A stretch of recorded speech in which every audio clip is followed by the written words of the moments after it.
ဒါအိမ်ထောင်တေးတွေနားထောင်သွားနော်ပတ်စံဘလောက်ရှာရှာလေးတိလာမဝင်လာဘူးမတိုးတက်လာတဲ့အိမ်ထောင်ကဘယ်လိုမျိုးအိမ်ထောင်လဲဆိုတော့လေနော်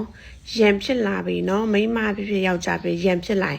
အိမ်ပစ္စည်းကောက်ပေါက်တတ်တဲ့သူနော်အိမ်ပစ္စည်းကိုဖြတ်စီတတ်တဲ့သူနောက်ပြီးထမင်းစံနေထမင်းနေချက်ထားတဲ့ဟာကိုနော်ခြေထောက်နဲ့ကန်အဲ့ဒါတကယ်လက်ပိတ်တယ်နော်ဆွလို့ရလက်တွေ့ဆိုတာဘာလို့လဲဆိုဆွအဖေဟိုးရင်တော့လေဆွငယ်တော့ဆိုဆွအဖေကအမြဲရံဖြစ်ပြီးဆိုရင်ဘာလုပ်လဲဆိုအမေနဲ့ရံဖြစ်တိုင်းပဲနော်ထမင်းပေါင်းထိုင်းထမင်းပေါင်းအိုးကန်ကြိုးတာ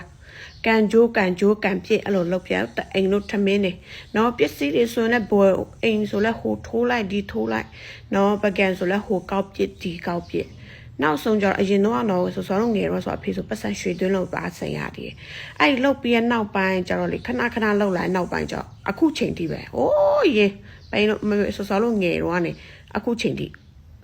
မရလာဘူးရွှေသွင်းလို့လိုက်ပတ်စံရခတ်သွားတာနော်အရန်လက်ပိတ်တာပြောပြရနော်မတိုးတက်လာဘူးလက်ပိတ်တယ်နော်ရံဖြစ်တာနဲ့ကိုပစ္စည်းနဲ့ဘာမှမဆိုင်ဘူးနော်အိမ်ထောင်သွဲမှာတိကျစဉ်းစားကြည့်ရက်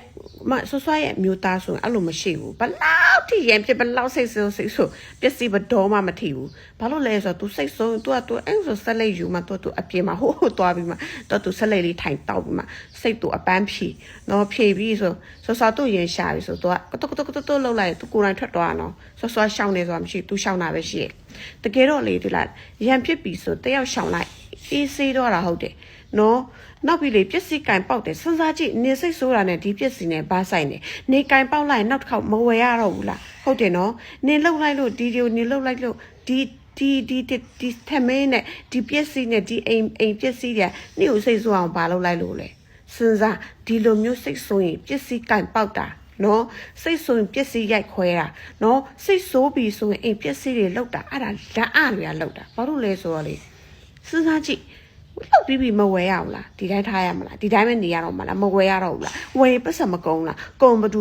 ကပတ်စံကုန်းလဲလင်းများနှစ်ယောက်လုံးပတ်စံကုန်းတယ်လေဟုတ်တယ်မလားဒါကြောင့်လေအိမ်မှာမတိုးတက်ဘူးဆိုတာဘာလို့မတိုးတက်လဲဆိုအဲ့ဒီပစ္စည်းရိုက်တဲ့ကြွားလည်းမတိုးတက်ဘူးဘာလို့လဲဆိုကိုယ်စီမမြဲဘူးကိုယ်ရိုက်ခွဲလိုက်တဲ့အဲ့ဒီပစ္စည်းရဲ့တန်ဖိုးနော်နဲတိုင်းမဟုတ်ဘူးနော်အဲ့ကြောင့်မလို့မမြဲဘူးပစ္စည်းလည်းကိုယ်စီမနေချင်ကြဘူးဘယ်လိုပြောမလဲ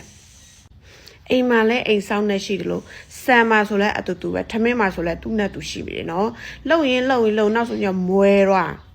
နော်အားကြောင့်မလို့လေဘတော်မှလေဘလို့ရချမ်းသာလာတဲ့ထဲမှာမပါတတ်ဘူးနော်အပြစ်တော့မရှိတဲ့ပစ္စည်းကိုပဲရှင်တို့ကရိုက်ခွဲနေကြရည်ချင်း